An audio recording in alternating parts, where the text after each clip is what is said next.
this new thing, our speakers in here are working, and so I think it'll be a whole lot better. So we're going to be starting with pressure canning today, and then we'll talk about how to store your root vegetables, and then we'll talk about prep with the garden beds, you know. So it'll be kind of a quick rundown of things. So as we've said before, the whole reason for this series, and we're going to be continuing next year. This is our last one for this year, but we'll be continuing in January with more topics, and you'll get a list of those at the end. But the whole reason is to be less dependent on the grocery store and things like that. And because of that, we're going to be doing canning beans, the dry beans. So as always, I need God's help for this. So we're going to just have a little prayer. Dear Father in heaven, we thank you so much that you have given us the wisdom and ability to cook, to grow and to cook our own food. And Lord, I just ask for your blessing that I will be able to explain things succinctly and clearly for everyone to understand. Thank you for your love. In Jesus' name we pray. Amen. Okay, so we're going to start with pressure canning because we are going to put it on the stove. And as we go along through our, can you guys see? Okay. As we go along through our presentation of other things, it's going to be cooking over there, and you're going to be able to know what we're listening for with the canning. One thing I want to say before I forget it, one of the things you want to make sure when you're canning that your stem is clear of anything inside. So put it up to the light, make sure that you can see the light through the stem, and this is clear, and that's one of the big things that you want to make sure for safety. So I'm going to, where did my papers go?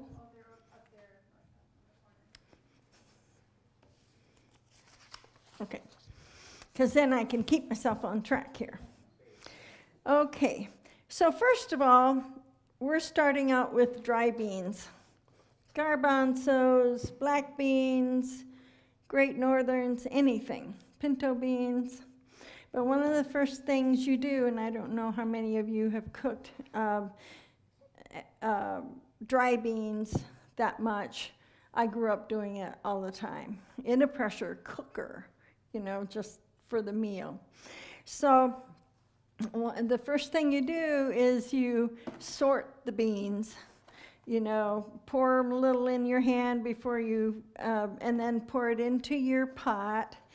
As you're watching for any stones, and you don't want somebody getting a stone. This one's pretty big. So you can pass that around, and you can see how I sorted last night when I got, okay. So we sort the beans, looking for rocks or bad beans or anything like that. And then we wash the beans, you know, just pouring water in it and swishing them around to get any dirt off of them. And then we pour that out. And, you know, depending on how dirty they are, more nowadays, if you get them from the store, they're pretty clean, you know, as far as rocks and stuff are concerned. I know, remember years ago, they weren't that clean, but anyway, I rinse them a couple times usually. And then I soak the beans for 12 hours. And the reason we do it for 8 to 12 hours, the reason we do it so long is we want these beans to be as large as they can get without cooking them, okay? Because we're putting them into a jar. The first time I ever did beans, somebody told me, okay, you just put a cup of beans. I was doing quart jars. They said, put a cup of dry beans, I used pinto beans, in the quart jar, and then you fill it up with water, and you let them sit for 6 hours or 8 hours, whatever. And you know what those beans did in a jar? They just they were constipated. I mean, they were just stuck together, and I didn't really realize it. I think, if I remember right, I did kind of shake them once I got the lid on them and stuff like that. But they were kind of hard, and when I canned them, they were all stuck in the bottom with a lot of juice on top. And it didn't work out very well. So that was about 30 years ago, okay? And then I gave it up for a while, but then I've been doing this for several years now. So what I want you to see is the difference, and you can see these black beans too, the difference in the size, okay? They've really grown, and and I believe that they grow to, in soaking them that long, they grow to be about, they do 90% of their growing, okay? They do 90% of their growing just soaking them.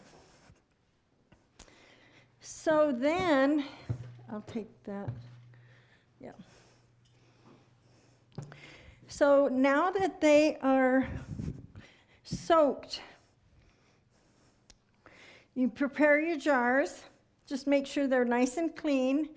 Wide mouth jars are easier than narrow mouth jars, although a lot of mine I do in narrow mouth anyway, and it's not that hard to get them out.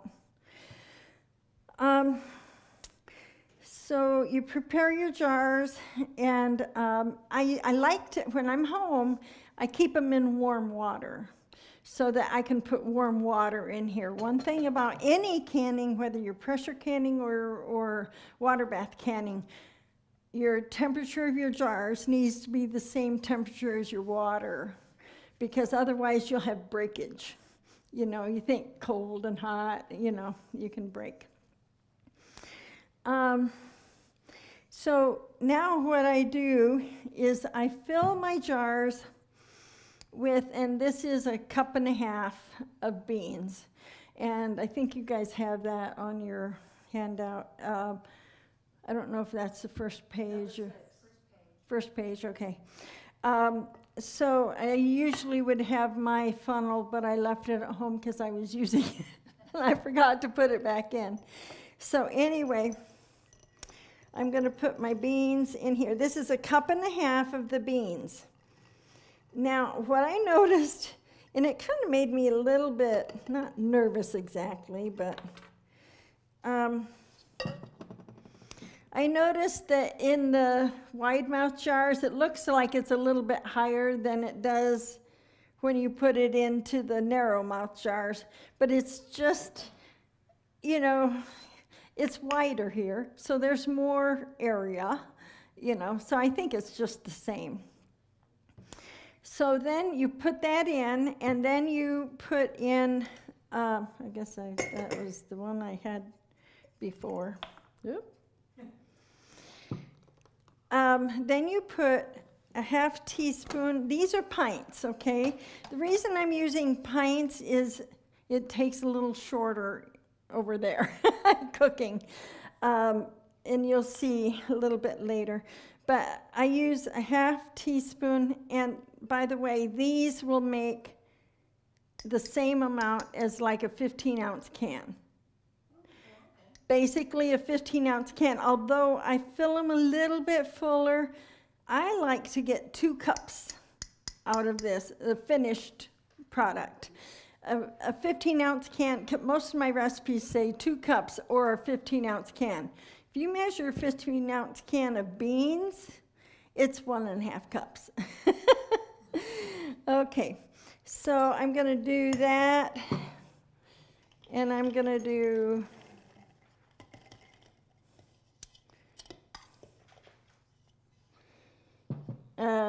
this is the second one. This is the Great Northerns. And I'll need this filled up about halfway just with any water in a minute. Was that salt you put in there? I'm sorry? Was that salt you were putting? Yes, I put a half teaspoon of salt. Table salt? Non-iodized. Either canning salt, or I use Himalayan salt, sea salt. Okay, I just need this to be about halfway. Okay. So then, of course, my rims aren't going to be dirty. I just put a little salt in there. One thing, if you want to at least run your finger around it, make sure you don't have a nick in it, you know. And just finger tight. I don't do this. What I call finger tight is just that I can do it with my fingers. I'm not twisting my wrist exactly, okay? Because you want it kind of, you want it firm there. Okay, so then in mine, can you see this? Yeah. I have a long, tall canner. Mine is tall enough that I can put 1 layer of jars down in here, which I have 2, 4, 6, 8 jars down here. And, but I have a trivet, you know those, I have one of these down in the bottom, okay? But then this is a second one I can put right here. I can fill it. This is why I like this one. Not everybody, it's not for everybody.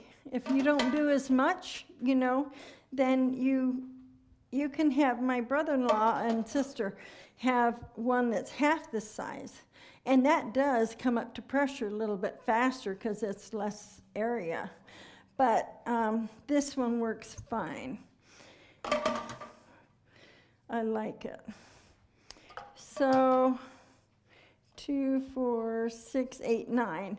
I would have had one more down below if I had. The jars be touching inside? They always say, oh, don't let them touch. I don't worry about it. I don't worry about it. I don't have problems with it. Yeah. So, but that's a good point, you know. But I don't. I don't know about you. I probably missed it. What's the size of that canner? This, I can't remember, 22 to 23 quart, something like that. Okay, next thing, we got the, next thing we have to do is put water in it. And you need to read on your pressure canner how much water it says to put in it. You don't fill it up like a water bath canner. Mine is about 2.5 quarts. So hopefully I can do this without. This is 2 quarts here. This is just, I may not need quite all of that. We'll go that way.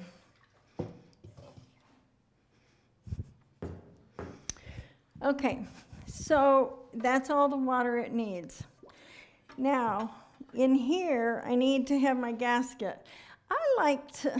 it's probably not totally necessary, but I had some problems with some of the gaskets, totally fitting, and you know how they can get kind of hard and whatever. So I put it in a little bit of warm water for just a few minutes. This was much longer than I usually do. I just, and sometimes I'll just put this in the sink like that and just fill it up and then pour it out and whatever.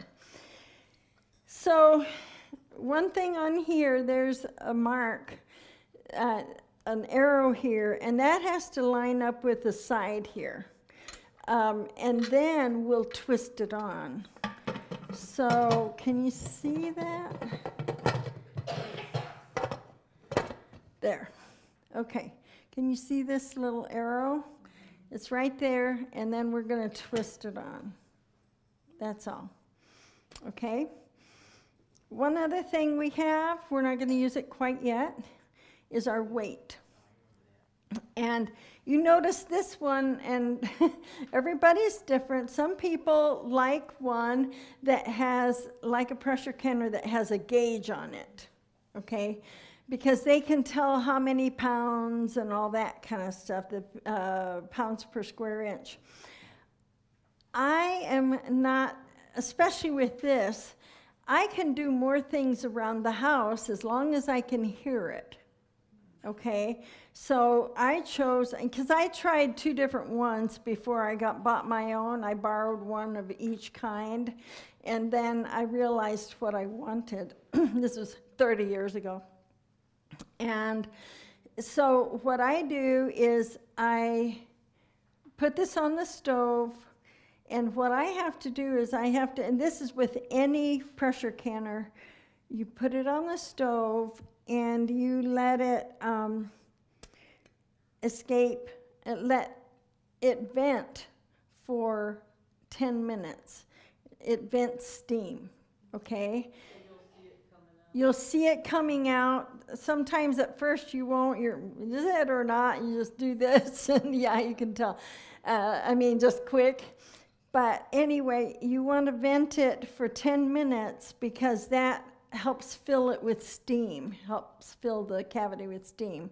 And then after it's 10 minutes, then you will put your weight on. And mine has a 15, 10, and 5. You see that? 15, 10, and 5. And below the 10, there's a hole there. And so you just put that on right over that, okay? And one thing I forgot to say, and I didn't put it on your things either. This is one thing I'm not good at, but it's just aesthetics.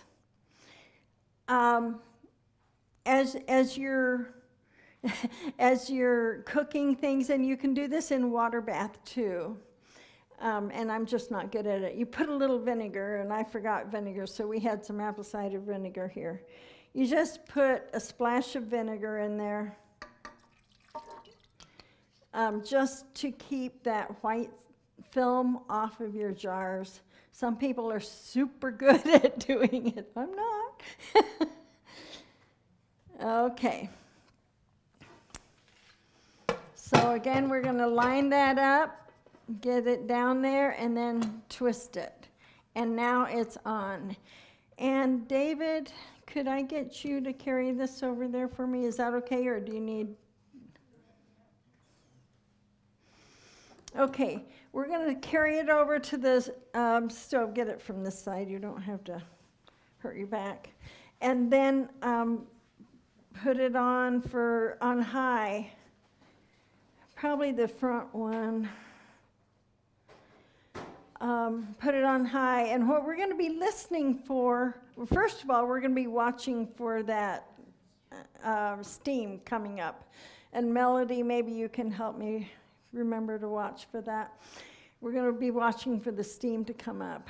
And then what I'm going to be showing you as we go on with some of our presentation is we're going to be listening for jiggling. Because as after we put the weight on, and here's the weight, And I can put it on if you need me to, because I know how to do it without burning myself. Yes, On that weight, you said 5, 10, 15, what does those mean? okay, Did you want to see what the weight looks like? yeah, you can.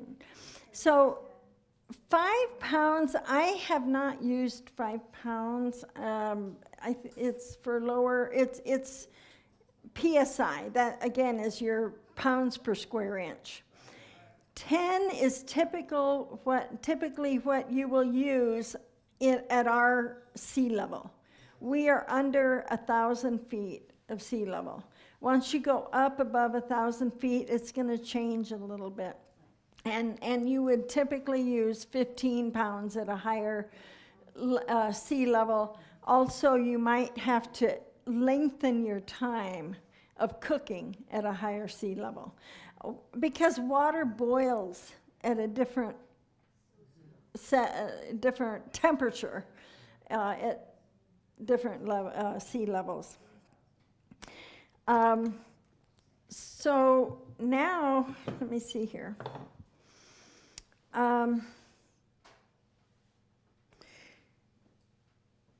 Now, we already checked the thing for patency. That was number 12. We applied the lid and turned the burner on high. Okay. Now, one thing about, we're going to be canning pints for 75 minutes.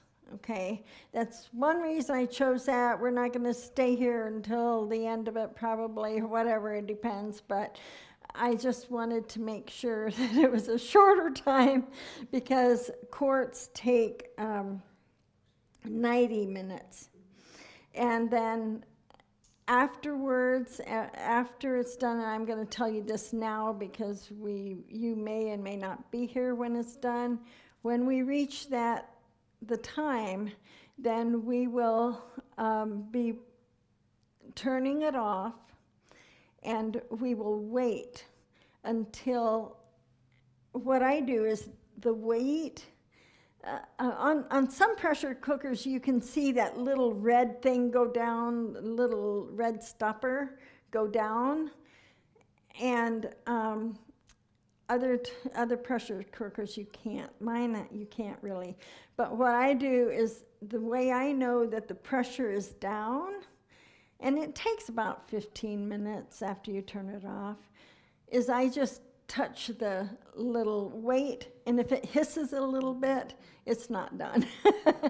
Or it could be just about done, but I just wait till it's not hissing, and then I take it off. Of course, with a hot pad, because that thing is very, very hot, okay?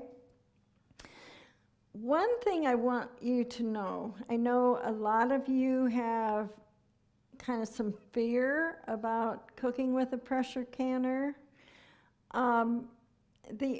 I have never, until this summer, and I'll tell you why, it was my problem.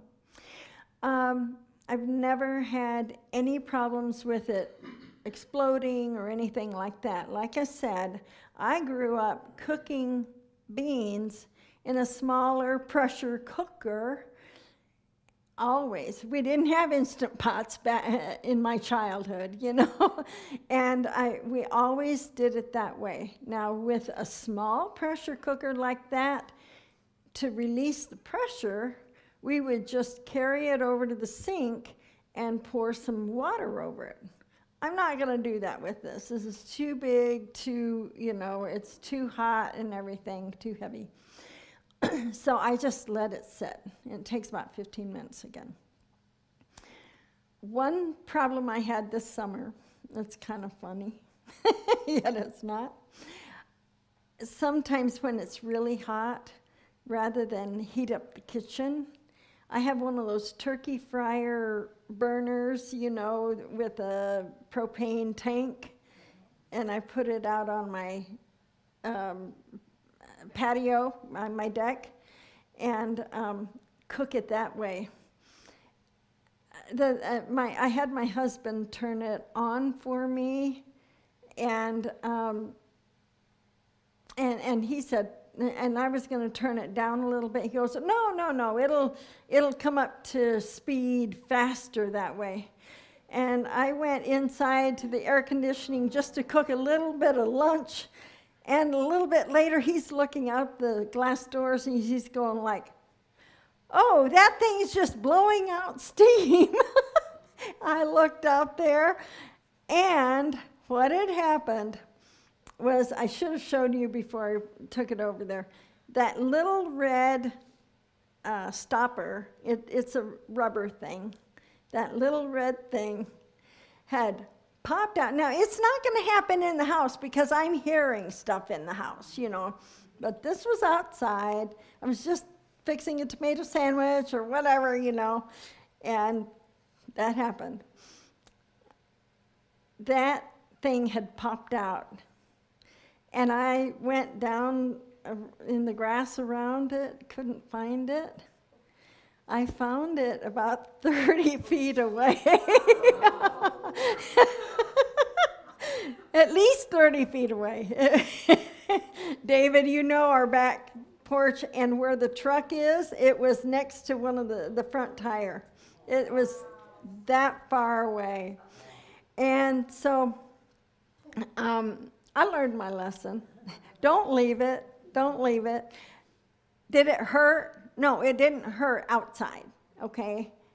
And that was my fault, and I knew it was, you know, it's not going to happen for me inside because I'm there. I might be with my back to it or something like that, but it's not going to, and I have cooked, I've done this 30 more years and never had a problem. But just to tell you, I have to come clean that some things can happen, but no, they are safe. That was, okay, it didn't explode. It popped the cork, you know, and that's the safety valve. That's the safety valve. All I had to do was push the thing back in, and it worked, okay? So, let me see, what else do I want? Oh, I know. So, one of the things, I want to finish up what I would do afterwards. I let the pressure go down, remove the lid, open it, and then I remove the jars, and I set them out somewhere. I put a towel on the floor somewhere, you know, out of my way, where I can put the jars and let them set for 12 to 24 hours. I usually do more like 24. And then usually I'm finishing late afternoon or evening, so the next morning I will check the seals. Excuse me. And I'm just reviewing this again because I know we've talked about it in the last one. But, you know, these jars have a little button, the lids have a little button on them. You can hear that, okay? And so as your ring is on and as it's cooling down, when you get them out, sometimes you'll hear it go. And that's music to people's ears, to a canner's ears. You just hear that little, and so just one way, not both ways. And then you know it's sealed. But the next day what I do is I look to see if there's that little bubble, and I usually tap it, you know, to see if it stayed down. And then I take the rings off, and it's important to take the rings off because if it should not seal, or if the seal breaks a little bit later, if the ring is on tight still, then it will it could cause the jar to explode, you know. So it's always best to take the rings off. The other thing is, when you take the jars out of the cooker, you will probably find that the rings are a little bit loose. Leave them. You don't need to tighten them up on this kind.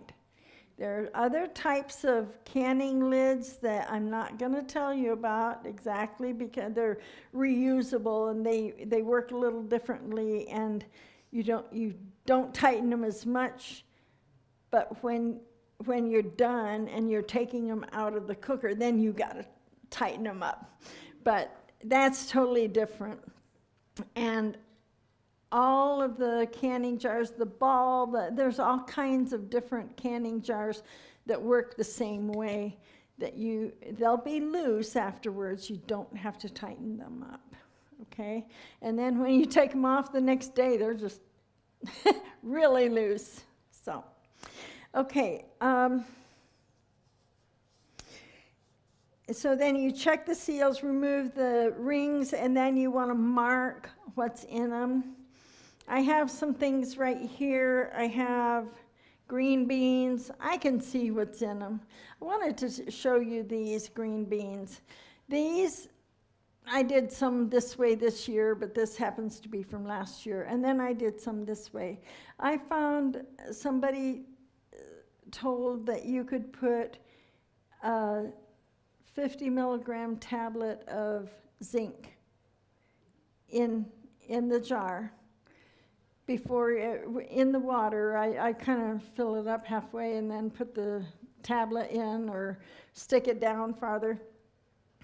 And you see the difference in the color? Because that's one thing that some people have a little harder time with canned green beans, you know. And it just looks prettier.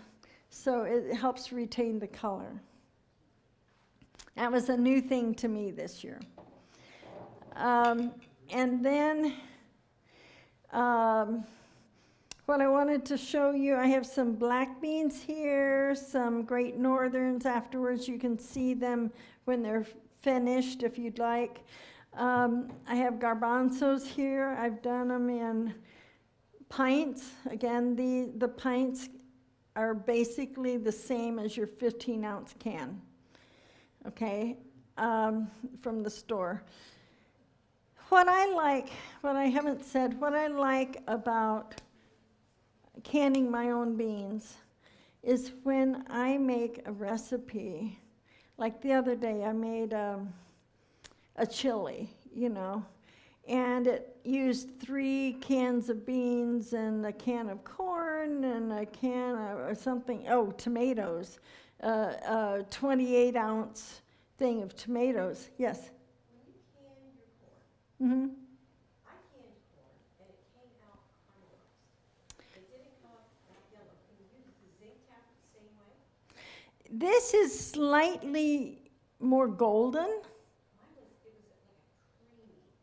What did you because there's 2 ways you can do it. Did you blanch your cobs first? Okay, I did not. I like it this way. I did a lot of research, you know, watching people do their corn, and I'm going like, I think I'm going to try not. All you do is cut it off the cob, put it in the jar, and here is a tip. My sister said, and when I told her I was canning corn, she said, "Did you have any of the jars explode?" I said, "What? No." A friend of hers had jars explode. Well, I started thinking, because on all the people that I watched doing this, every single person says, do not tap it, do not push it down, just loosely let it go and fill your jar to 1-inch head space. And I followed directions. So I really believe that that's why I have never had problems with last year was my first time I did corn. I've never had problems with it exploding. but do not tap. Now, green beans, I pack them in, but corn, I mean, everybody said do not pack it, so I didn't. And now I know why. If you overfill the jar, will they break? Do you think? If you put them up too high to the lid? Well, I don't know whether it'd break. It might not seal as much, I always leave an inch headspace, okay? And really, the rule of thumb is if you're pressure canning, are we getting? Okay, so we'll time just about 10 minutes, okay? It started making noise pretty soon. Yeah, just a second, let me see. Yeah, it'll make noise because, oh yeah, see, it is, if somebody wants to see, it is giving a little steam there. Okay, so let's do 7 minutes because I think it's been doing that. If somebody could time me 7 minutes. What was I getting at? Oh, the rule of thumb for headspace for pressure canning is 1 inch. Would that be about the neck? I was gonna say 15. Right about the neck, or just below, depending on, yeah, right, the bottom of that neck, okay? The bottom of that neck. So that's the rule of thumb for pressure canning. And any recipe that you look at, it's going to tell you how much headspace, it's going to tell you how many pounds of pressure and all that kind of stuff. Okay, I do follow recipes as much as possible, but there's some things, because of my experience, there's some things I do a little bit different, but I try to follow those recipes. Okay, one thing I wanted to tell you, garbanzos. What I was getting at before was you have all these cans. Make a chili with corn and with all these different things. A can of this, 2 cans of that, 3 cans of that, and you look and you're all this stuff going in the trash or in the recycling or whatever.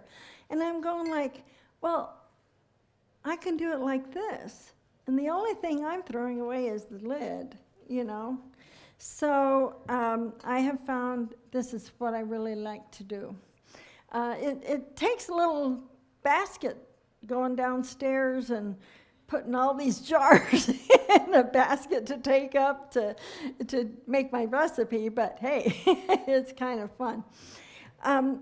One thing about, this is the type of lid I was talking about. This is a Tatler lid.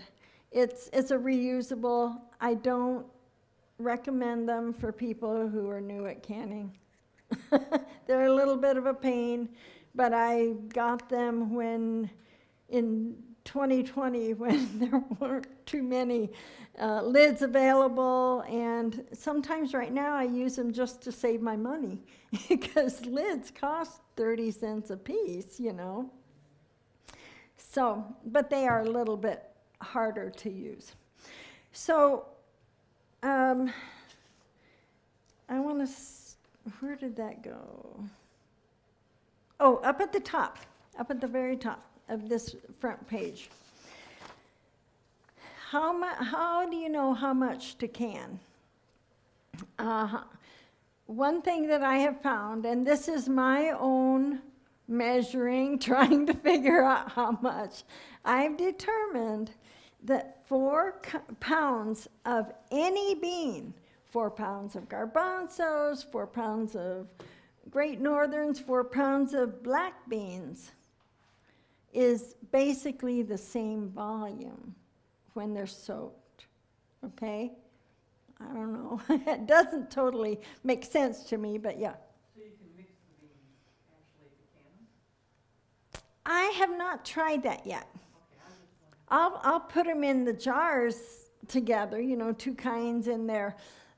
But Well, you get them soup bean mixes that yeah, have yeah. different beans in them. Yeah, I just haven't tried that yet. I have thought of trying it, but I just, hadn't done it yet. If they're around the same size, you would think that would probably be okay.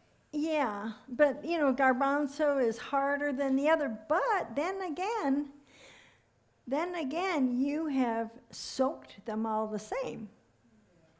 So it should be, I don't know.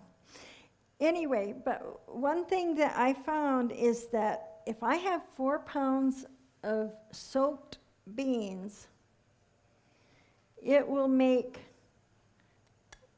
7 jars of the quarts. Or it will make, I said 14, but I think it's more like 16, I can't remember, of the pints, okay? And then one other thing that, I don't remember, did I put down here how much? Yeah, fill jars, number 6. These jars, today I did 1.5 cups. Sometimes I'll do 1 1/3, and then I have some left over, and I divide them up among all the jars and stuff. I did it today just 1.5 cups, because I like to get 2 cups of the beans, and so 1.5 cups should be just fine. Remember, these are well soaked, and they should not clump in the bottom, okay? Because they've been so well soaked, they have soaked up. I think they're probably at least 90% what their size will be, So, and for 3, when I did these garbanzos, I put 3 cups of beans in here, and then poured the salt and the water in it. So, all of that. Are we pretty close to time? Okay. So I have the weight here. I have 10 pounds here, and I just kind of quickly put it right on like that. Okay? So what we're going to be listening for is jiggling. And that pretty soon it'll jiggle. Okay. So at the bottom of your first page, low acid foods that need to be pressure canned. And you see the green beans, carrots or parsnips. I've never canned parsnips. I've canned carrots. Not super fond of the change of taste, They're okay to use in a stew or something like that, but to just eat carrots, cooked carrots, I really didn't like the taste, so I really haven't done them since. But I still have just a few there. Corn, we're very happy with it. And on the corn, it's still crunchy. It's still, it has that little, crunch. And this, I believe, I want to say it took 75 minutes, which is 1 hour and 15 minutes, in the canner. Green beans take,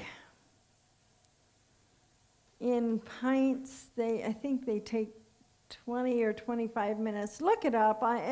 You can just ask Siri or whatever, and it comes up. So, what was I going to say?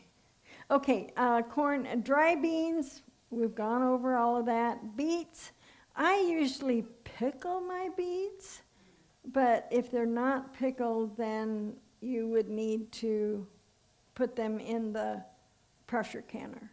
The reason pickled beets would not need to go in the pressure canner is because they have the vinegar in them. The acid is. Tomato products, most tomato products, okay, when I was growing up, and we canned all the time at home, When I was growing up, it was said that tomatoes you can water bath, as long as you don't put any onions or peppers or, any of those low acid foods in it. Well, they've changed things a little bit because they have also said that tomatoes are less acidic now. So they always have you put 2 tablespoons of lemon juice in with your tomatoes, even if you're just canning tomatoes, to make sure that they're acid enough. That's for a quart, and a tablespoon for a pint, which we always did 1 teaspoon of lemon juice, 1 teaspoon of salt, 1 teaspoon of sugar in a quart. Well, it's a little different now. But they also, if you look at all your recipes, and by the way, books like this are really, really good. They have lots of recipes in them. They tell you, they're tested by the USDA or according to USDA rules and stuff like that. I think what that noise was the little valve, to start the pressure. So, but these are according to USDA guidelines, and the recipes all have the amount of acid that you need and all that kind of stuff. But anyway, with tomato products, what I did with my tomato soup, I made tomato soup a couple weeks ago, and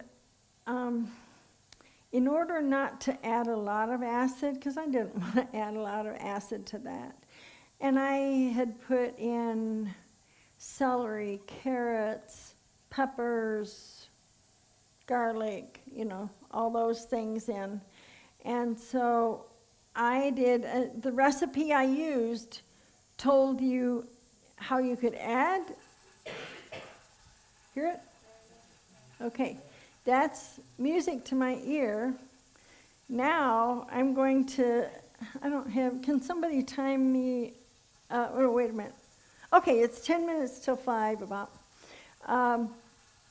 So it'll be an hour and 15 minutes, and you guys won't be here. I will, but, okay.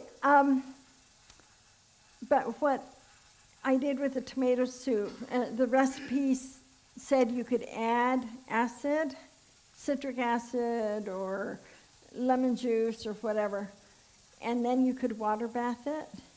But I chose, or you could pressure it. I want that to keep going. If it stops jiggling, then I have to start timing all over again. But the other thing is, with pressure canners like this, with a jiggler, they say to turn it down so it just jiggles. It has to jiggle 4 times a minute. I can't regulate my gas stove closely enough to do that. So I just put it to a lower jiggle, I'm leaving it for a little bit because if I turn it right down right now, then it'll go too low. So I want it to really get up the pressure, and then I'll turn it down. So, but with the, let's see, what was I talking about? Oh, the tomato soup. I chose to pressure it, so I didn't have to add so that's tomato products. Potatoes, you do need to pressure those. And there's, the typical way is with water. Squash and pumpkin, you have to pressure them. One thing that you do not, the USDA says do not pressure can pumpkin puree. You have to do it in chunks, because I just heard the reason today is the puree they can't, you know, it's so thick, they can't tell how hot it is inside. And I can see that, you know, but they say it has to be in chunks. You cannot puree it, put it in because it's too thick. That's all I can say. So see, that went down, then it came back up. Okay. Sweet potatoes would be in there too. You'd have to, I didn't put those in there. They would have to be canned in a pressure canner. Okay, I'm going to move on real quick because I want to give Melody some time to storing winter vegetables. And I'm sorry it's taken so long on this, but I think it's, yeah. Okay. Oh, I did say something about garlic, but I did plant garlic in October, but I'm going to let Melody talk about planting garlic. Okay. So most vegetables will need to be cured to store for long term. And some need a well-ventilated spot, and some need higher humidity to avoid shriveling. All food stores better in a dark room. You know, there's not as much breakdown of the nutrients. And you want to keep produce off the concrete floors on a shelf or a wooden pallet. I have pallets in my basement and whatever. Yeah, what are you saying? Pallets, wood help regulate moisture also, so pallets are good as cardboard boxes. Yeah. Oh, yes. These are really good storage things. Something like, see, that's going a little bit higher. You see it's escaping underneath here. So I'm gonna turn it down. Oh, that's that. I'm going, what's that noise? I turned it to, yeah, about to medium. That's coming over my microphone. I turned it to medium. It should be okay. It's releasing. You see? The pressure's a little bit higher. It's releasing underneath. Can you see that over there? No. You can't. Okay. Yeah. But it's releasing underneath. Those black crates, sometimes you can go to one of the Asian markets and they get a lot of them in. Oh, Asian markets too. Sometimes they'll allow you to take some home with you. Great. That's a good thing to know. I don't want this going too low. But it's still releasing, so I know that it's still okay. And the Greenhouses or plant nurseries built like cooler bulbs and other things. Then they'll have it, sometimes they'll set them out, but sometimes if you ask, they might have them too. right. I was going. Products, then they'll have them. So these. I'm going to put this up here so people can see. These totes can be found at Asian markets or at greenhouses they get bulbs and stuff like that in them. Okay, so you'll notice it's back to jiggling all the time. That's because the excess steam has dissipated. I still want to turn it down a little bit.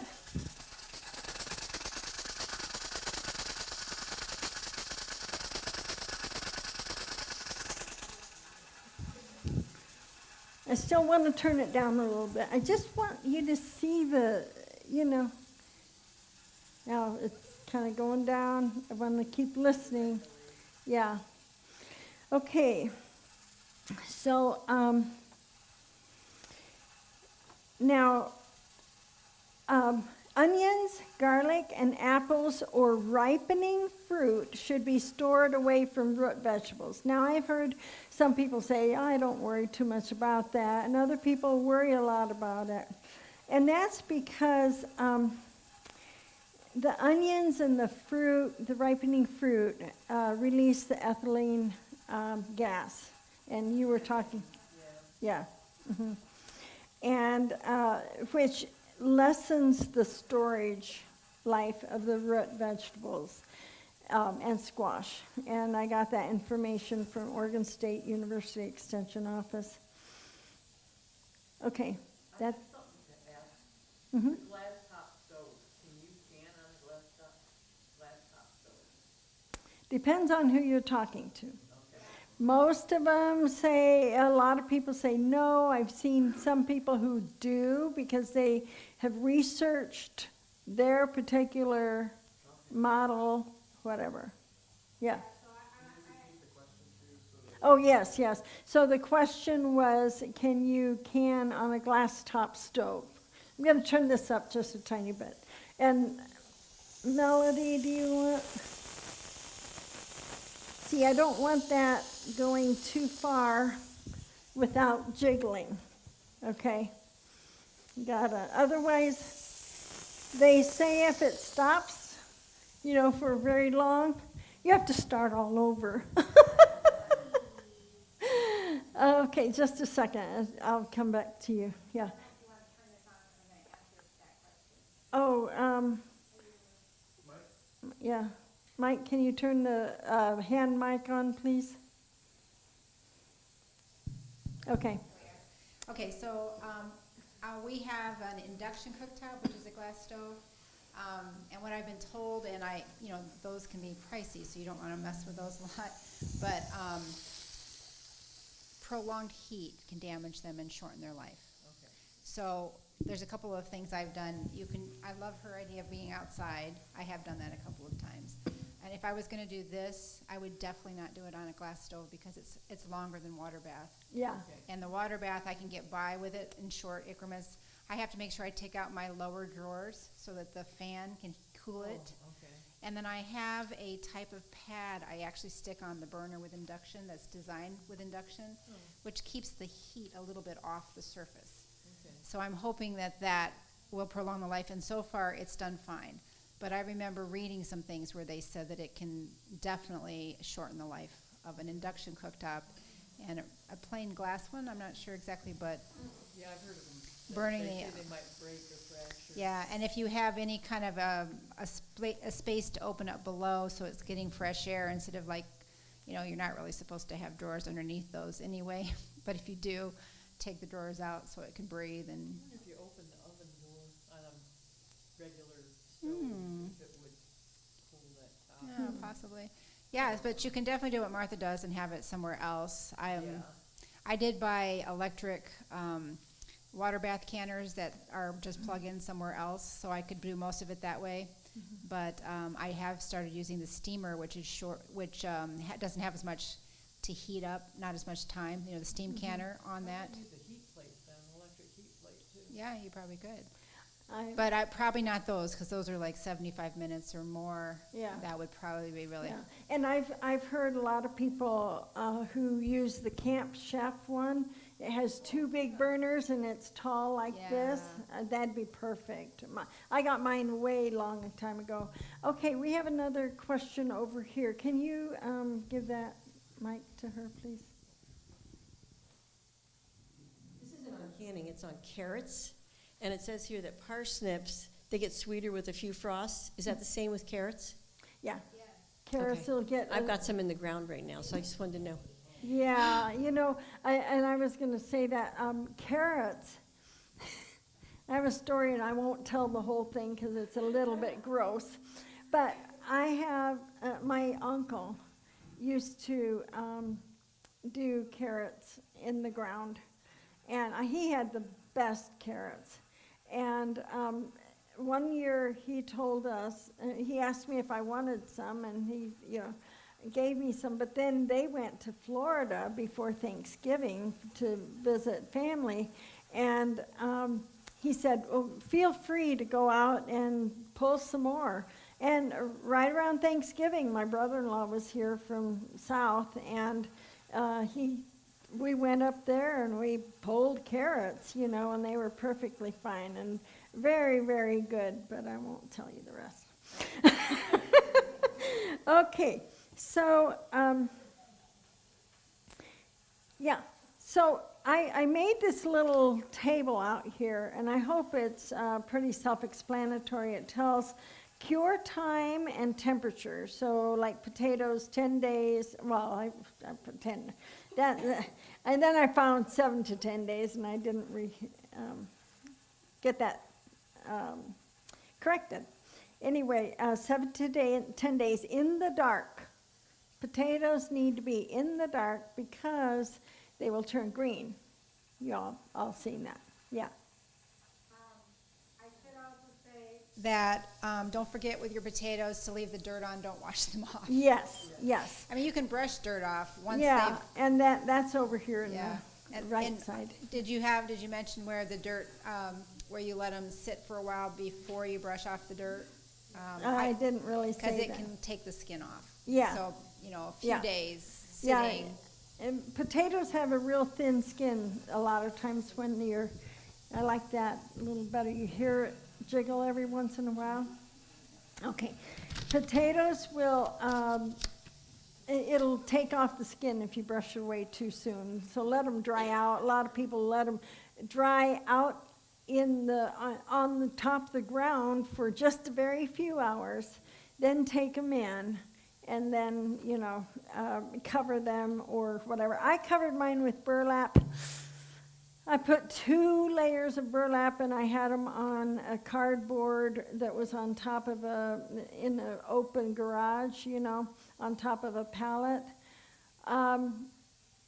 I feel that I still got a little bit of greenish, and I had 2 layers of burlap over it. So you want to be careful, somehow that way. Okay, so, oh boy, that's pretty good. Every so often I hear it. But the electric is definitely different than my gas. Okay, so, sweet potatoes. Be careful. I'm going to tell you about the greenhouse. If you use a greenhouse, I just saw somebody, they cooked their sweet potatoes in their greenhouse because it was too hot. So you need to put a shade cloth over, or at least have some kind of ventilation or something, because if it's too warm a days, they do cook. And the rest of it is pretty self-explanatory, although I should go over it for the video real quick. So the whole thing is well ventilated. This is for potatoes. They take moderate temp and high humidity. So I saw one thing that said 45 to 50 degrees. I think that's a little low, okay? So I would say more like, 60, 65 degrees, whatever. It doesn't have to be real scientific. a cool basement often works. Yeah, a cool basement. They're around 50, 55. Yeah. Oh, I'm sorry. This is storage. Yeah, storage. Mine is at 56 to 60 is what my basement gets to, and they do pretty good on that. Anyway, sweet potatoes, curing is for 5 to 7 days at 85 degrees Fahrenheit with 90% humidity. Storing them at 50 to 60 degrees with high humidity. And then the greenhouses, for curing, you can put them in your greenhouse where it's warmer, because it's 85 degrees is what you want them kind of hot. But be careful, don't cook them there. Squash is 10 days at 80 to 85 degrees. Keep them on a shelf. I've seen people put them on the top shelf of their pantry or whatever, and they or in a cool room, and it works pretty good. All of these things, like we said earlier, keep them away from onions and fruit. Carrots. They brush the dirt off. I have not done carrots like this because I'm still trying to get my carrots to grow very well. 1 year I got them good, but I'm still working on that. You trim the tops off, and then right away you put them in a sealed plastic bag, and you put them, let me just turn it up slightly. You put them in a sealed plastic bag, and you put them in the refrigerator, in the cooler portion of your refrigerator. You don't want them where they're going to freeze, but you want them in the cooler spot. And they'll keep for 2 to 3 months. I've seen some people say they keep longer, in there. They need the humidity. And dig them after a couple of frosts, couple 3, or whatever. You can do them clear up to Thanksgiving. The weather's different now than it was years ago, and we don't get the really hard freezing of the ground like we used to. Okay, parsnips is basically the same as carrots. Again, these keep well in the ground. And I remember even as kids, going out in the snow, pulling off the leaves and digging the parsnips. So they will go longer out there, and they get sweeter. Onions and garlic, you cure them about 2 to 3 weeks in a well-ventilated area with good airflow and not touching each other, although I think my onions have done pretty well, but next year I'm going to have to do a whole lot more onions, because by the time I'm done canning, my onions are gone. So I've got to have more of them for the storage. But you keep them in mesh bags, hang them up in a ventilated area, or some people will braid them together. And if you look up on YouTube how to braid onions or whatever, you'll find people doing that.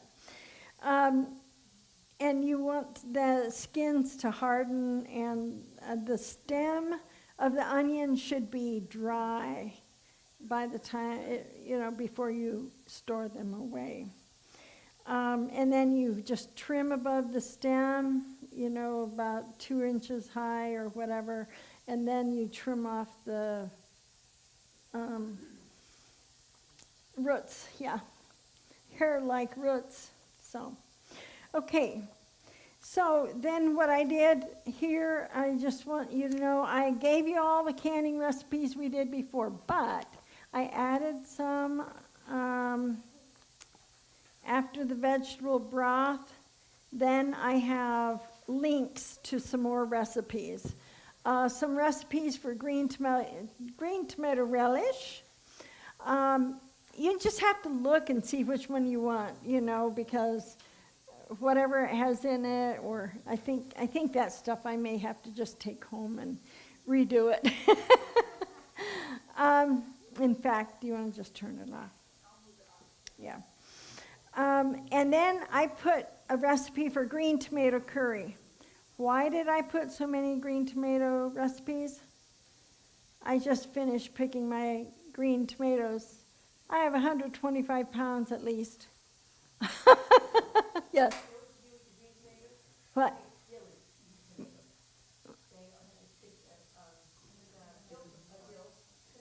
Oh, dilly tomatoes.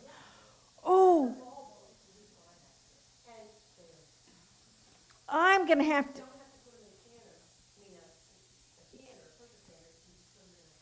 Exactly. I'm going to have to try that. Because I have a whole bunch of dill that's that big, that tall. Because I let my dill grow up and let it fall. This year I have a bunch of it right now, so thank you. I will do that. Okay, I'm going to turn it over to Melody right now. And she's going to talk about what to do about putting your garden to bed for the winter. Is that good for you? Yeah, that works fine. Oh, Oh. Now you're all wet.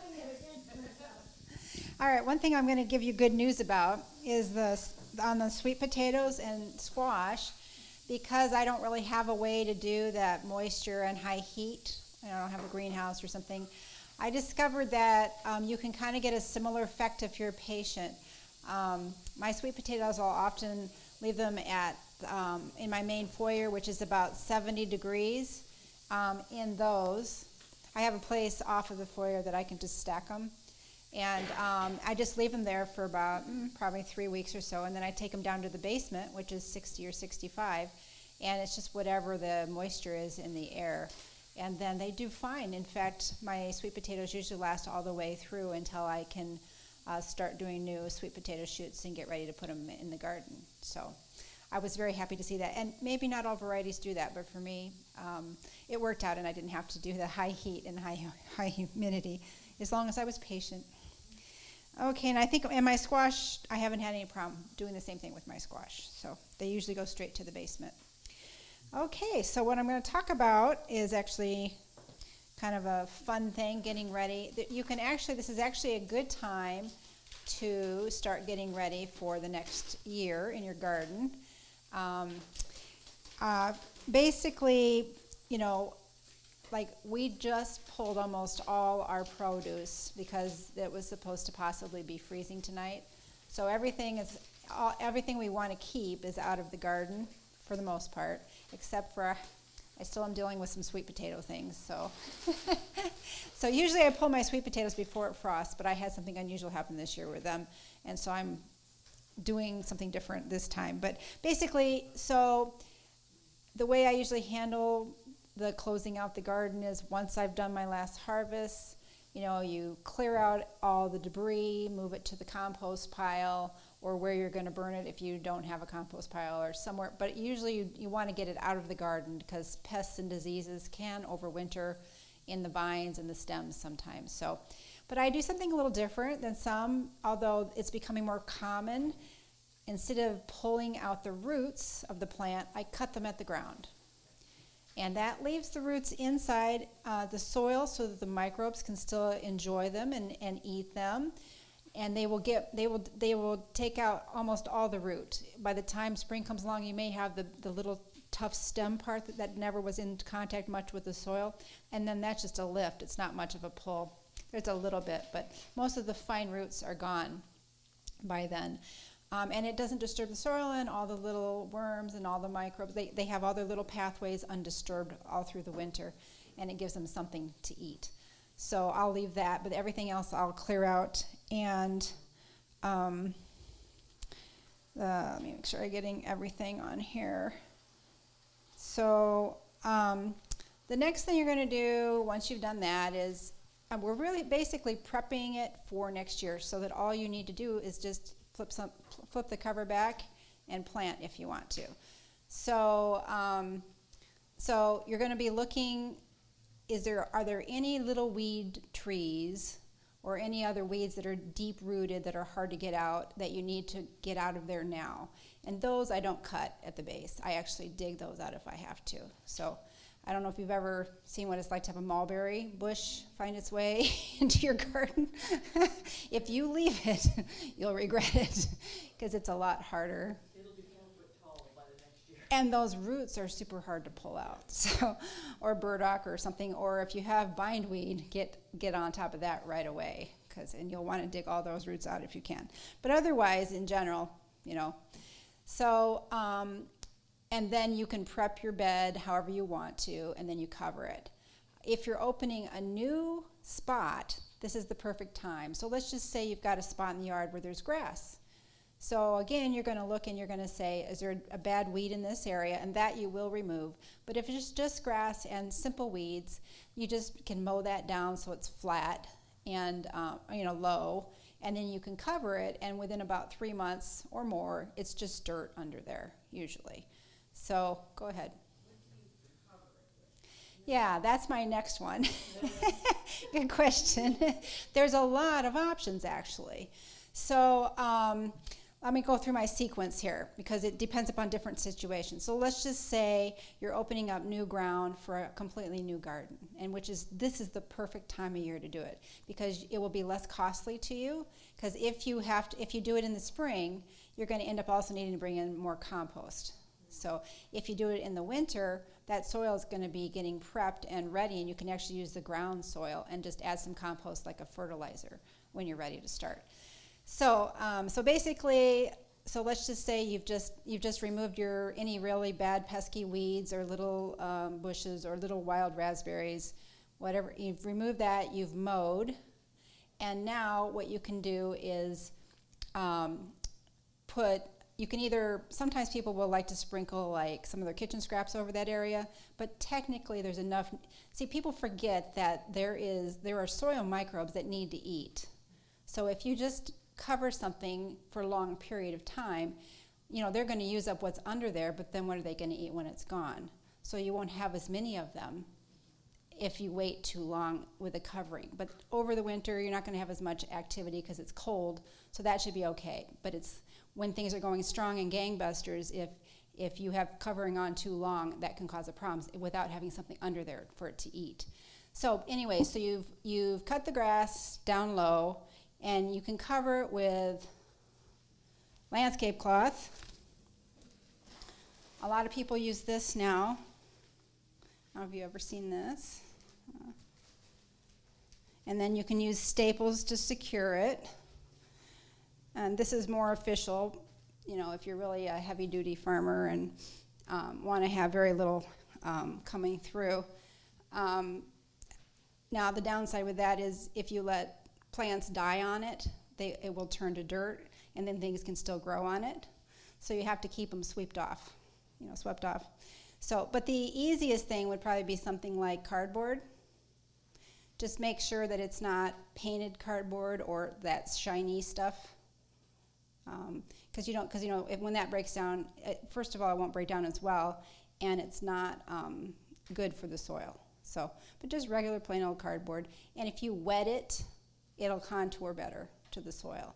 And that you don't want to leave air pockets, because if you leave air pockets, the weeds can get through, and you don't want that.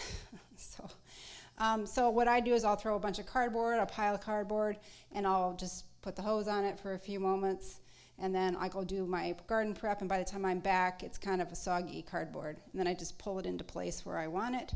And it's always good to remember to give yourself a little bit of a cardboard border, too, because if you just plant right up to the edge where the grass is, it's going to grow in eventually. So I like to also landscape around my edges.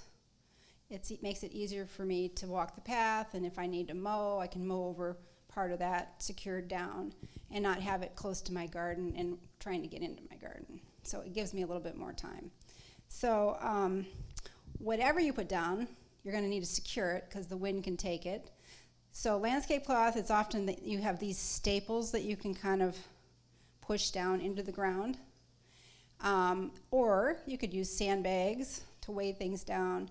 You can use bricks. Some people like to use bricks. You can use old garden hose. You can use, people sometimes will use firewood, like if it's old firewood and not that useful for indoors anymore, or old posts and things, like old T-posts sometimes, or electrical conduit if it's old. So you secure it down, and then it will start to suppress light. Now, some light can still get through that, but over time, it will win, usually, unless it's a really tenacious weed. That's why you remove that first. So, because a really tenacious weed that has a lot of energy stored in its roots can punch through that over time.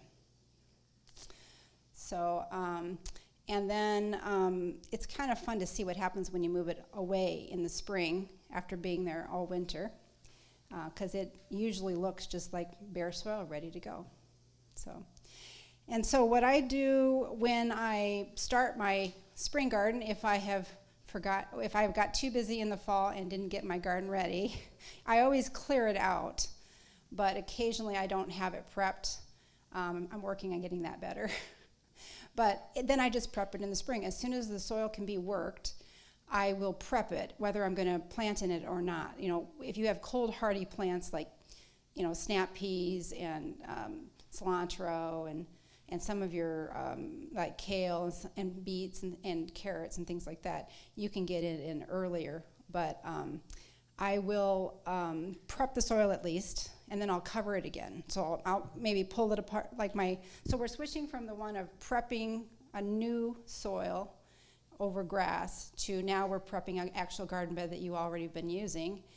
And so you will, I'll take my landscape cloth off. I'll even cover those in the winter because I don't want cats getting into my garden bed, and I don't want things digging in there, and I don't want weed seeds getting in there somehow, although usually in the winter you're not going to have that much problem, but in the spring you might if you don't get to it right away.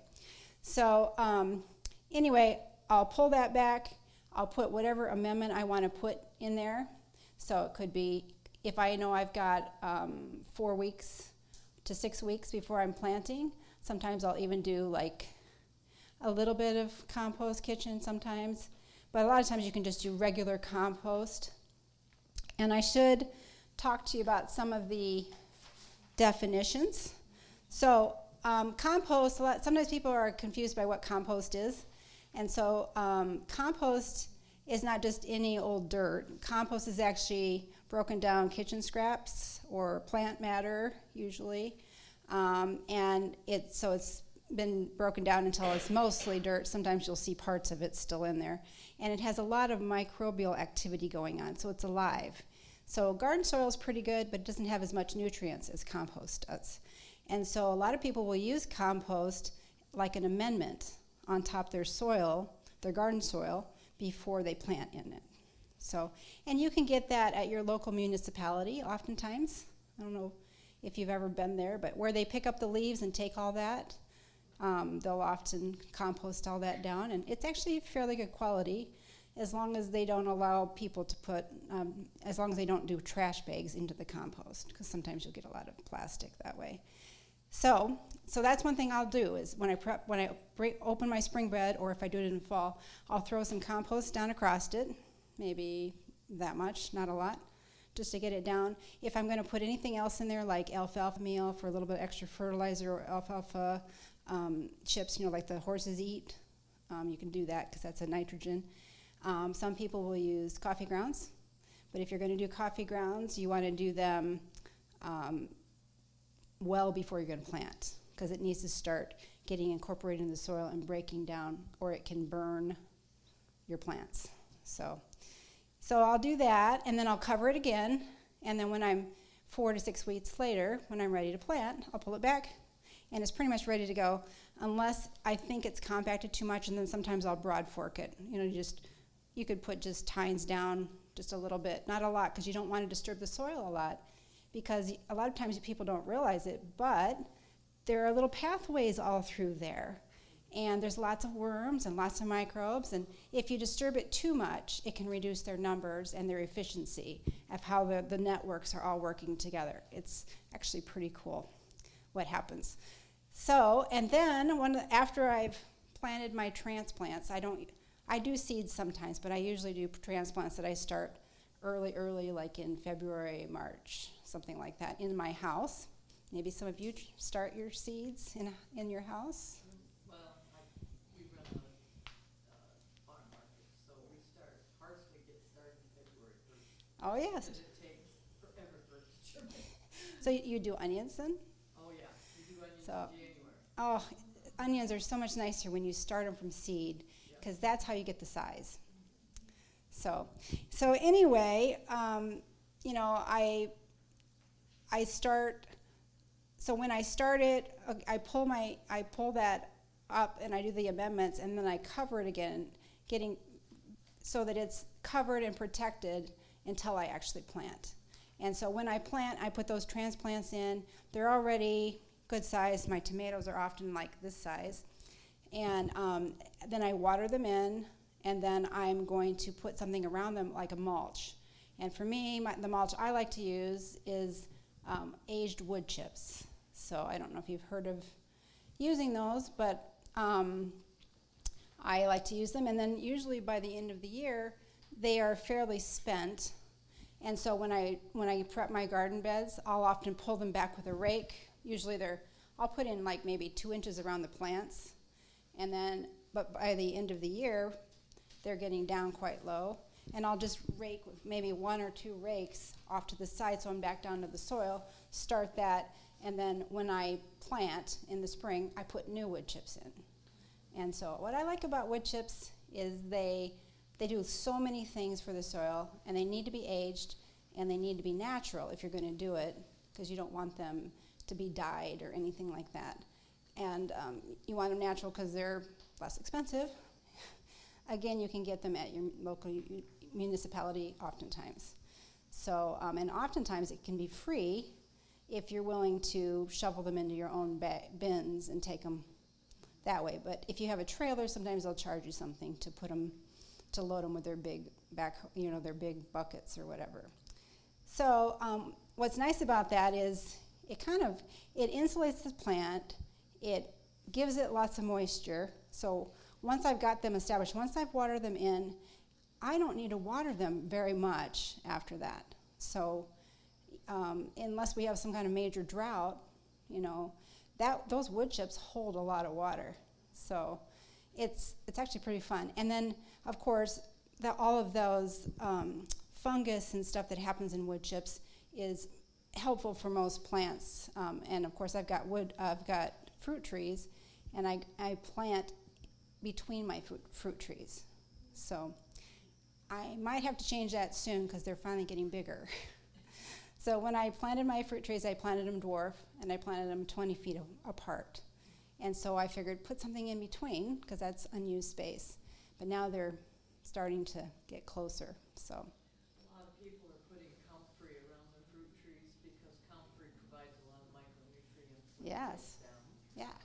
So as she was talking about comfrey is actually really good to have near your fruit trees. You just have to make sure you get the right kind because you don't want a comfrey that that will produce seed. You want the blocking 14, I think is what they call it. There's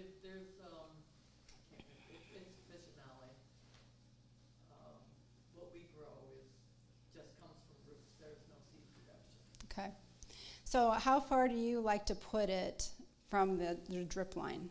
Like, do you put it at the drip line or the tree? Of the tree, Uh-huh. a lot of we don't grow fruit trees, but a lot of our people who come in to purchase, they grow it directly under the tree. Okay. Because the large leaves also shade out weeds. Yes. And I've been experimenting with them, and they do get big. And you can't move. I've heard they can go 14 feet down if you've got it. And they call them a dynamic accumulator because they go deep, and so they pull up nutrition. Then the leaves die, and not only do they shade out weeds, and people will use them as mulches to keep weeds too, but of course, all that nutrition just lands on the top of the soil.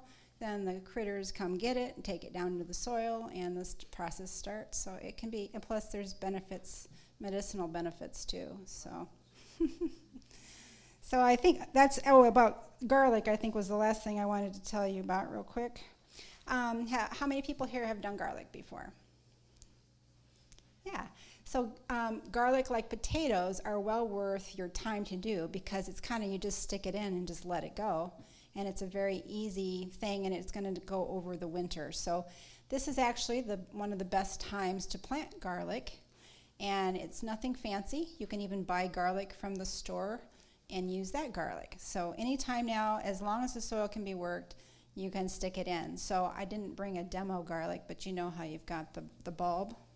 If you take off a clove, each one of those is like a seed, and you want to put the pointy end facing up. Okay, and you're going to put it down at least 2 inches. And I haven't needed to do a lot with mulch, but they do recommend that you put some kind of mulch, whether it's leaves or aged wood chips on top of it. And if it's a prolonged fall, you might see a little shoot come up. Don't worry about that. It will die or whatever, and then it'll come back again. Stay green all winter. Yeah, sometimes they do, because we've been having these pretty warm winters. So yeah. Question. Go ahead. I usually put the leaves in the beds. Now in the springtime, I rake should I leave some You put them where? in the bed? Like, She covers her it bed covers my bed With your leaves. with leaves? Yeah, And in the spring, I usually rake them up. Should I- that's a great covering. Okay. That's one I didn't mention. It's a good idea. Have you had any? I was wondering whether she should take them off in the spring. Oh, you know, you could experiment with that. Sometimes you have to be careful because there can be some kinds of bacteria in there, and sometimes if they're too thick or if they're too that it can make it hard for things to grow properly. But you can experiment. I would do part of my garden and see how thin you need to have the leaves to have it still work for you. But that's a good idea. And a lot of people don't harvest their leaves, but they're a useful source of. They shouldn't be. That's part of the nature cycle. So even though it's maybe not as pretty, it's good to have them still somewhere composting and using that. Some people will put it in a compost and then take that compost and put it like I do. You don't have to buy it from or get it from the municipality. You can create your own compost. Yeah.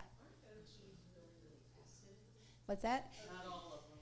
Really good acid. I've got a variety. I've got white, red, black. So, yeah. Oak would be very acid. Yeah. Well, Your worst would be the walnuts. yeah. So, and even walnuts, people worry about that too. What I've found, and you can experiment, and I would experiment on a small scale, you know, like what you think works. But I will tell you that from a wood chip standpoint, even walnut is okay once it starts to break down because it starts to become normalized to what it starts to smell like soil. And when wood chips smell like soil, they're actually really good to put on surfaces. Now, Oh, it will. it will eventually. You might have to mix it with other things, you know. But I should tell you something. This is really important. Don't let yourself, if you use wood chips on your surface, you want to pull them off. You never want to dig them into the soil because that's when people get into trouble because when they're in the soil, they can steal nitrogen. Yeah. On the surface, it's not a problem, but do not, like you don't want to go and rototill your garden that had wood chips on it. Right, right. Oak leaves they're real acidic. And years ago, my dad used them in his blueberries to mulch the blueberries because blueberries like acid. But they don't break down very easily at all. So I try to my oak leaves go to They sit for a while somewhere else. Year-long compost. yeah, either that or on the burn pile where maybe I can use the ashes or whatever. But You know, I wonder what that would be if you could use them in your pathways, like under landscape cloth, because maybe it would help it be less light even. that would And since be, they don't that's an break down interesting as, idea. you might be able to use that. Yeah, that's an interesting, We usually burn them. yeah, Yeah. yeah. Yeah. Can we use the ash? You can use in fact, ash is actually very good, even from your fireplace, as long as it's wood. You don't want to overuse it. Yeah. And there are some trees that don't like it around them. Yeah. But just Google it before you put it around them. But a little bit potassium is really good Yeah. On your soil and stuff. So that's pretty much all I've got, unless anybody has any other questions. If anybody wants to see regenerative gardening, it's what we do. Oh, Okay. you do regenerative, Yeah, and okay. we Where are you in 3 located? We are in 3 phases of building new gardens. We've got one that's just mowed, we've got one that's been covered with silage tarp that will be planted next spring. And then we have the raised beds all through around the greenhouse. I'm Nelson's Herbs out on Dale. Yes. Nelson's Herbs on I was Dairy. just gonna tell you, this is. Welcome, that's nice to have you. Yeah, yeah. And you brought up something else I forgot to tell you about different coverings. Silage tarp is a covering you can use, but it doesn't let rain through. But it's definitely a It's a solution. good killer. It is. And it has a white and a black side. If you put the black side off, it burns down very quickly. Yeah, Yeah. yeah. What is that again? Silage. Here, let me let you have the And- mic. It's silage tarp. Yeah. It's what they use to cover the big silage mounds. I was just thinking using regular old blue tarps. Yeah, you can use tarp, You can, but but the blue tarps let a lot of light through. they're woven. Yeah, Yeah. they do, and they break down very quickly. Yeah. Yeah. I've noticed that. when you're using So them. silage sharps are pretty tough. They'll last. That you can do them more than one season. Yeah, we're trying to keep, you can see how we're doing deer fence too. Are you doing it with silage? We've got 2 layers of fence because deer cannot judge distance. Yeah. And so we 3D. have an outside fence that is about 3 to 4 foot, and then an inside fence that's about 6 to 7 foot with, and it's all ringed with electric fence. How far apart are those? They are about 3 feet apart. Mm-hmm. They went through it 2 nights ago. Really? Both of them. Yep. Yeah, it's been successful in our orchard, Okay. but that was we tried some other things first because we didn't want an 8-foot fence. Yeah. And wow, We're against the cornfield though, and Oh, they came out high from the pressure. cornfield, which is right there. We are reclaiming the back 10 acres of our property now because we do prairies. Okay. And so them will be, we do, like I said, regenerative farming. I wonder if a third layer. I doubt it. Do you have that flashing tape on Yeah. the top? Yeah, well, it's not all the way at the top. So- They hit the electric fence at the 4-foot area Okay. where they went through it. So somebody told me because I did put that horse. It's like wide Silver. flashing, yeah, and it Yeah. flips like this in the wind. And they Ooh. said that's a really good idea because it's like a danger signal to a white-tailed deer Okay. because that's what they see, that white flashing. And you can get that at the farm store? Yes, it's just it's like a silver colored tape. It's got 4 or 5 wires in it. We started doing business with R&M down in maybe Wakarusa or Warsaw, I don't know which, but it's an Amish store. Hmm. And we've been able to get a lot of our supplies a lot less expensively. Oh, I nice. should get that information from you. Don't let me Yeah. forget. Yeah. One other thing I'll say about covering is if you have a UV resistant clear plastic, it's a great way to burn what's below it quickly. Find 'Cause somebody if who's it's- changing the plastic on Yes, their that's the greenhouse. perfect way to do it. Clear plastic because the sun just treats it like a magnifying glass, sears. So that's another good way. And I just want to really thank Karen Nelson I've from, been trying to not. no, but I didn't wanna step from Nelson's Herbs, and she has been one of our greatest promoters. She carries our flyers there all the time, and I just really appreciate it. Yes. I was gonna say, I use, lemon, the deer, they don't like, the lemon fragrance. Oh. The herbs, so your lemon, thyme. Oh, no, they ate lemon my balm. verbena. Did they? Cause they stay away from mine, and lemon cypress, they don't like that. might depend upon how much pressure you have. Like That's Going true. from a We're main corridor. Yeah, heavy on there, yeah. Yeah, interesting. like I've got hostas and they hardly ever touch my hostas. Really? I know people that they They're like candy. I know. not sure what's Okay, I gotta tell you, they ate a 40-foot long, 4-foot wide bed of red beets. Oh, in 2 no. nights. Oh, dear. Yeah, so now we're changing the raised beds that we've done our vegetables in. They're going into the deer-proofed areas or deer-resistant areas. And our raised beds will become perennial beds where we will do perennial fruits, vegetables like asparagus, rhubarb, blueberries, raspberries, and it'll extend the difference in our crops, plus maybe cut that down. I Good way to noticed that adapt. they were trying to eat my raspberry leaves too, Well, they will. small ones. Yeah, they pretty much ravaged my food forest out back. Okay, well, thank you very, very much, everybody. I have some black bean salsa over here that I had canned with some black beans and corn that I had canned previously, so you can have some of that if you'd like. And I just want to thank you all for a wonderful season of Lost Skills this year. And we will be starting again. It will be, January 24th, I think it is. 28th, January 28th is when we'll be starting again. And that one will be, we'll be talking about herbs and stuff. We have a handout here for you. being we are not going to be having this for 2 months, I thought you can at least go back and watch the ones that we've done so far.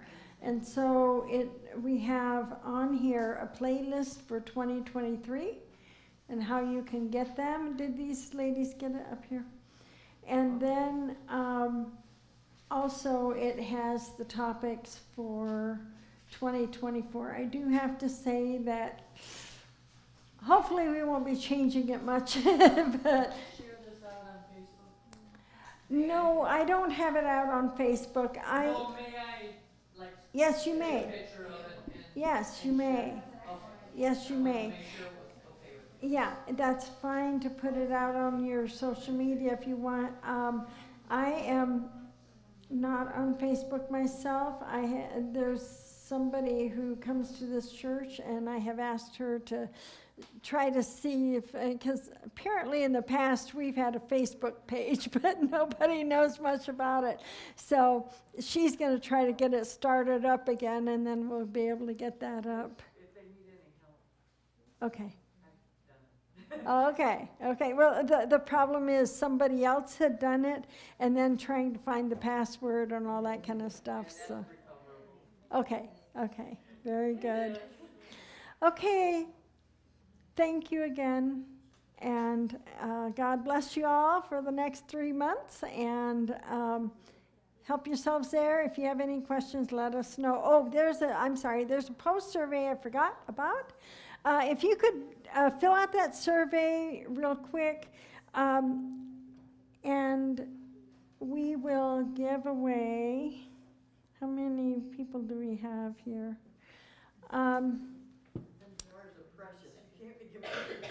What? Jars are precious. I know, you can bring them back. You can bring them back to me, but I can't let this one go because it has a lid that, yeah. But the rest of these we'll draw real quick.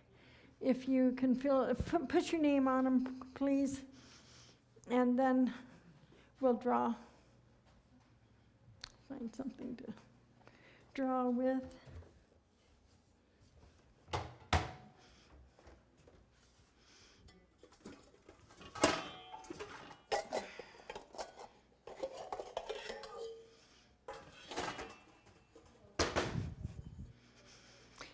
Okay.